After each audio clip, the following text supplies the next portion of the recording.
Avec Anaïs Favron, place au bulletin de la semaine. Évidemment, le bulletin, hein, on apprend tout en s'amusant. Bon, je m'amuse seule, mais...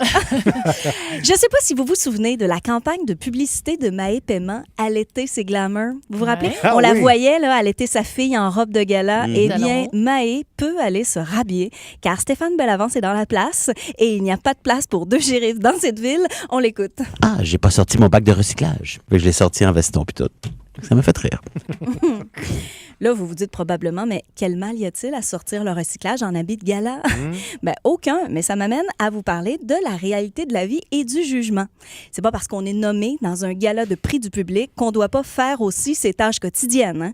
Les médailles olympiques font leur épicerie, les gagnants de prix Goncourt s'essuient comme des grands et Stéphane Bellavance sort son recyclage en revenant du gala artiste. Ça, c'est la vie. Ouais. Maintenant, est-ce que Stéphane aurait pu aller se changer avant de sortir le bac?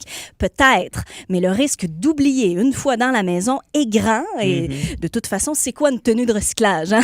Des jogging gris avec une camisole blanche tachée de bière? Non. Les gens habillés comme ça, ils sortent pas le recyclage, ils brûlent le plastique directement dans le cours. Et je dis ça, évidemment, sans aucun jugement, vous me connaissez. Non, la prochaine fois que vous voyez un voisin mettre le compost au trottoir en tuxedo, ne le jugez pas, mais prenez rapidement des photos. Ce sera mon conseil. Stéphane Richard, l'homme qui ne schtroumpfe pas, non? Lui, il ping la vie. On l'écoute. Moving Waldo, application qui facilite le déménagement. Ping. Tout se fait en criant ping. Je sais pas pourquoi j'ai utilisé ce onomatopée-là. Là. Oh, oui, intéressant. Stéphane Richard gagne sa vie avec des mots, mais les agrémente davantage avec des onomatopées. Ah oui, quelques sons, hein, puis on a tout compris. Évidemment, je passe sous silence ces imitations de moteurs et d'animaux dont lui seul connaît le secret, mais revenons au ping. Cette triple répétition de ping, ce rebondissement au coup ou cloche qui peut s'adapter à toute situation, ça frôle carrément le génie. En voici la preuve. Comment ça va? Ah, ping. Stéphane, as-tu vu ta blonde hier? Ping. Mon Dieu, mais qu'est-ce que t'as à l'œil? Ping. Hey, as-tu réussi ton examen de fin d'année? Ping.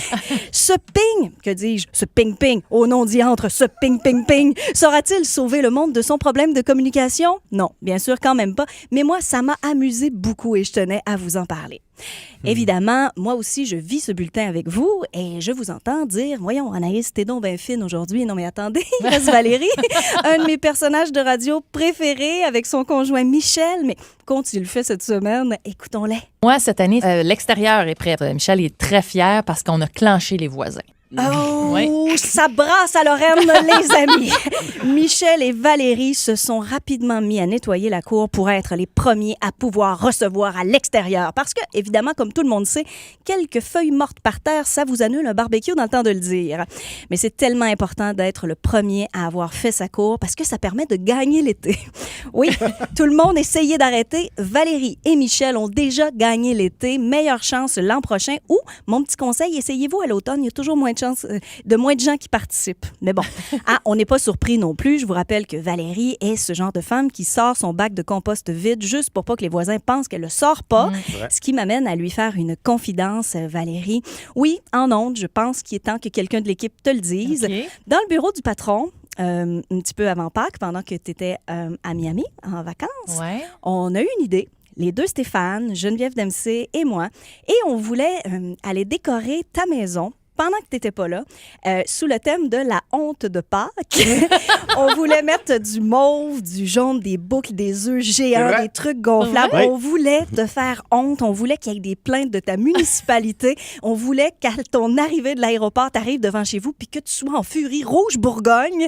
Mais finalement, on n'a pas trouvé de partenaire déco. C'était compliqué. Le projet est tombé à l'eau. Mais sache que moi, Valérie, ça aurait été un grand bonheur de passer le week-end à aller cacher des cocos sur ton terrain, hein, et créer ainsi le Cocoton 2 à Lorraine.